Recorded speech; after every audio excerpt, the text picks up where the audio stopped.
চলছে ভারতের 18তম লোকসভা নির্বাচনের ভোট গণনা। এ পর্যন্ত পাওয়া ফলাফলে এগিয়ে নরেন্দ্র মোদীর নেতৃত্বাধীন এনডিএ জোট। 6 সপ্তাহ ধরে চলা ভোটাভুটির পর মঙ্গলবার স্থানীয় সময় সকাল 8টায় শুরু হয় গণনা। শুরুতে গণনা করা হয় পোস্টাল ব্যালট। প্রাথমিক ফলাফলে 217 আসনে এগিয়ে এনডিএ জোট।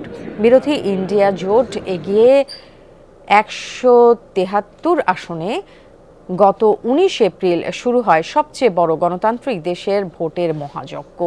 7 ধাপের নির্বাচনে ভোটাভুটি শেষ হয় 1 জুন। লোকসভার 543 আসনের জন্য এবার লড়েছেন 8,360 জন প্রার্থী। সরকার গঠনে প্রয়োজন ম্যাজিক ফিগার 272। বুথ ফেরত জরিপে তৃতীয়বারের মতো নরেন্দ্র মোদী ক্ষমতায় আসছেন সেই ইঙ্গিত মিললেও তা প্রত্যাখ্যান করেছে বিরোধীরা। প্রাথমিক ফলাফলও বলছে গত 2 নির্বাচনের তুলনায় ভালো অবস্থানে রাহুলের জোট। বিকেল নাগাদ পাওয়া যাবে পূর্ণাঙ্গ ফলাফল।